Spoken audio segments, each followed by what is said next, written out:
Thank you for the honor of the invitation. I'm Dr. Hagop Kantarjian from the Leukemia Department at MD Anderson Cancer Center, and I'm going to update you about what we're doing today in acute myeloid leukemia at our institution. As you know, in acute myeloid leukemia, deciphering the genomic landscape has allowed us to investigate prognostic factors, but also to develop targeted therapies.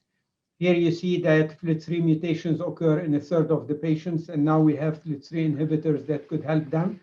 But also IDH mutations occur in about 20%, and here's where IDH inhibitors could work. Thank you for the honor of the invitation. I'm Dr. Hagop Kantarjian from the Leukemia Department at MD Anderson Cancer Center, and I'm going to update you about what we're doing today in acute myeloid leukemia at our institution. As you know, in acute myeloid leukemia, deciphering the genomic landscape has allowed us to investigate prognostic factors, but also to develop targeted therapies. Here you see that FLT3 mutations occur in a third of the patients, and now we have FLT3 inhibitors that could help them. But also IDH mutations occur in about 20%, and here's where IDH inhibitors could work effectively. So this is how we apply today the molecular studies to the treatment of patients with FLT3 mutations. We add a FLT3 inhibitor, and the favorite one is gilteritinib at our institution because it's a third generation more effective FLT3 inhibitor. For the IDH mutations, you can add either ivosidenib for the IDH1 mutations or enasidenib for IDH2 mutations. Among patients with NPM1 mutations, they are highly sensitive to cytarabine, so we try to add the Ara-C in the setting. P53 mutations are still difficult, so we always refer them to transplantation.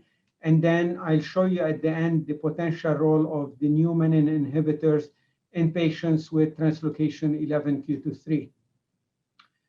Since 2017, we have 9 agents that have been specifically approved for acute myeloid leukemia, and the 10th one, which is oral decitabine, approved for MDS and CMML, but which at MD Anderson we use as an alternative to the parenteral hypomethylating agents in acute myeloid leukemia.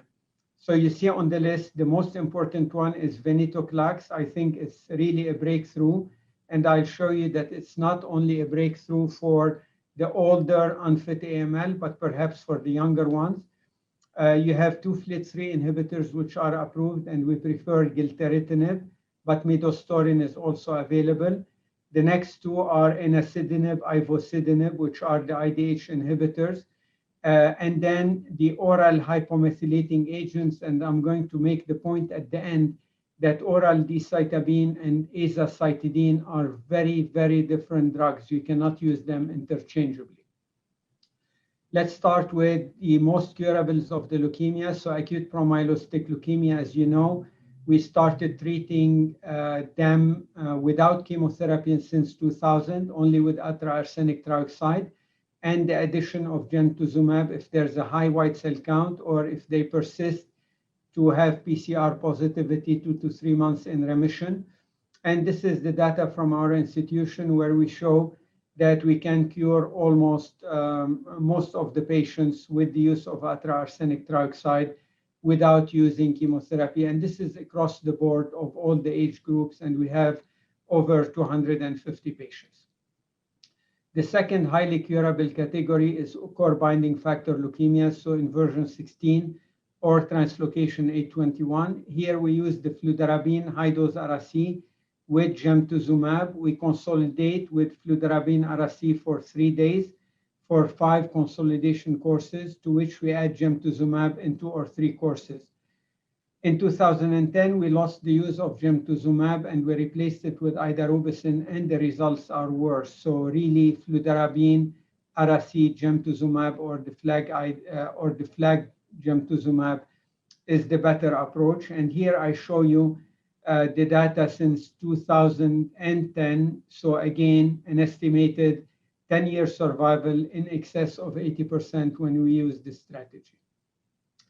And this slide shows that when we use the idarubicin instead of the gemtuzumab, we lost a little bit on the relapse-free survival curve. So we went back to using gemtuzumab as part of the FLAG regimen.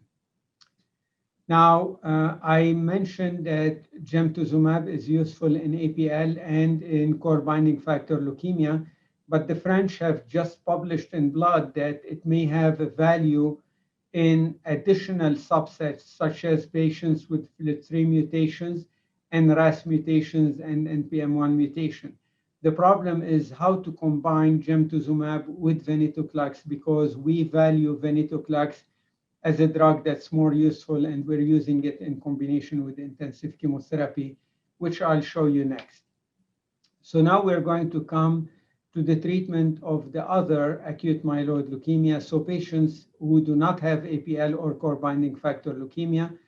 And as you know, the standard that has been accepted by many for the past 50 years is a 3+7 induction, 1 high-dose consolidation, allogeneic transplantation if possible. If not, a total of 4 high-dose RC consolidation and no maintenance.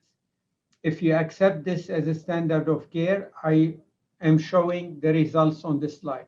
So on the left side are the patients who are younger.